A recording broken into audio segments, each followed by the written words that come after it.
ನಮ್ಮ ಹೆಸರು ಅವಿನಾಶು. ನಾವು ಗುಲ್ಬರ್ಗದಿಂದ ಬಂದಿದ್ದೀವಿ.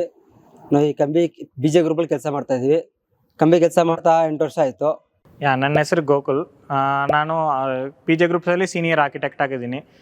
ಸುಮಾರು ಒಂದು 5 ವರ್ಷದಿಂದ ಈ ಕಂಬಿ ನಾವು FGC ಬಾರ್ಸ್ ಯೂಸ್ ಮಾಡ್ತಾ ಇದ್ದೀವಿ. ಇವರು ನಮ್ಮ ಫ್ಯಾಬ್ರಿಕೇಟ್ರು. ನಿಮ್ಗೆ ಹೆಂಗಿದೆ ನಾ ಕಂಬಿ ಯೂಸ್ ಮಾಡೋಕ್ಕೆ? ಸರ್, ನಮಗೆ ಈ ಕೆಲಸ ಕಂಬಿಗೆ ಅಂದರೆ ತುಂಬ ಭಾರ ಇತ್ತು. ಅದು 10 ದಿವಸ ಆಗುತ್ತೆ ಕೆಲಸ ಮಾಡೋಕ್ಕೆ. ಇದು ಈಜಿ, ಭಾರನೇ ಇಲ್ಲ. ಇದು 5 ದಿವಸದಲ್ಲಿ ಕೆಲಸ ಫ್ರೀ ಆಗಿ ನೀಟಾಗಿ ಆಗ್ತಾಯಿದೆ ಕೆಲಸ. ಈಗ ಸುಮಾರು ಈಗ ಕಂಬಿ ಕೆಲಸ ಒಂದು 10 ಜನ ಮಾಡ್ತೀರಂದ್ರೆ ಇದರಲ್ಲಿ ಎಷ್ಟು ಜನ ಮಾಡ್ತಾ ಇದ್ದೀರಾ ನೀವು? ಒಂದು 5-6 ಜನ ಮಾಡ್ತೀವಿ ಸರ್ ಇದರಲ್ಲಿ. ಓಕೆ, ಅದು ಟೈಮು ನಿಮ್ಗೆ ಅದು ಈಸಿ ಆಗಿದೆ, ಇದು ಈಸಿ ಆಗಿದೆ? ಇದೇ ಈಜಿ ಸರ್. ಇದು ಈಸಿ ಆಗಿದೆ, ಕೆಲಸ ಮಾಡೋಕ್ಕೆ ಅನುಕೂಲ ಇದೆ, ಭಾರ ಇಲ್ಲ, ಕೆಲಸ ಬೇಗ ಆಗುತ್ತೆ. ನಮ್ಗೆ ಯಾವ ತೊಂದರೆ ಇಲ್ಲ. ಯಾವ ತೊಂದರೆ ಇಲ್ಲ ನಿಮ್ಗೆ? ಇಲ್ಲ ಸರ್. ಆಯಿತು. ಮತ್ತು ಇದರಲ್ಲಿ ಬೆನಿಫಿಟ್ಸ್ ಏನು ನಿಮಗೂ? ಯಾವ ಥರ ಇದು ನಿಮಗೂ ಈಸಿ ಆಗಿದೆ ಯೂಸ್ ಮಾಡೋಕ್ಕೆ ಏನಾದರೂ? ಸರ್, ನಮಗೆ ಕೆಲಸ ತುಂಬ ಲೇಟ್, ಅದಕ್ಕೆ ಕಂಬಿ ಲೇಟ್ ಆಗುತ್ತೆ. ಇದು ತುಂಬ ಬೇಗ ಬೇಗ ಆಗ್ತಾ ಇದೆ ನನಗೆ. ಈಗ ಅಷ್ಟು 4-5 ಫ್ಲೋರ್ ಹಂಗೆ ಹೋದ್ರೇನು ಇದು ಈಸಿ ಆಗಿದೆ ನಿಮಗೆ? ಹ್ಞೂ ಸರ್. ಯಾಕೆ ಭಾರ ಇಲ್ಲ ಅನ್ಸುತ್ತೆ, ಸ್ವಲ್ಪ ಈಸಿ ಆಗಿದೆ. ಹಾಂ ಸರ್.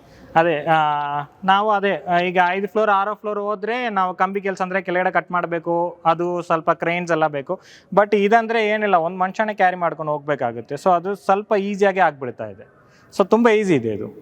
ಆ್ಯಂಡ್ ಬೆನಿಫಿಟ್ಸ್ ತುಂಬ ಜಾಸ್ತಿ ಇದೆ. ಕರೋಷನ್ ರೆಸಿಸ್ಟೆನ್ಸ್ ಇದೆ. ನಮಗೂ ಇದರಲ್ಲಿ ಎಲೆಕ್ಟ್ರಿಸಿಟಿನೂ ಪಾಸ್ ಆಗಲ್ಲ. ಸೊ ಆ ಥರ ಒಂದು ಬೆನಿಫಿಟ್ಸ್ ಇದೆ. Mainly light weight and cost efficient. ನಾವೀಗ ಸ್ಟೀಲ್ ಜೊತೆ ಕಂಪೇರ್ ಮಾಡಿದ್ರೆ ಇದರಲ್ಲಿ ಒಂದು 30-35% ಕಡಿಮೆ ಇದು. ನಮಗೂ ಈಸಿ ಕೆಲಸ ಇರೋದ್ರಿಂದ ಒಂದು ಟೈಮ್ ಲೈನ್ ನಾವು ತುಂಬ ರೆಡ್ಯೂಸ್ ಮಾಡ್ತಾ ಇದ್ದೀವಿ. ಒಂದು 20-30% ರೆಡ್ಯೂಸ್ ಮಾಡಿಬಿಟ್ಟು ಒಂದು 6 ತಿಂಗಳ ಕೆಲಸನ ನಾವು ಒಂದು 5 ತಿಂಗಳಲ್ಲೇ ಅವ್ರ ಜೊತೆ ಕೊಟ್ಬಿಡ್ತೀವಿ.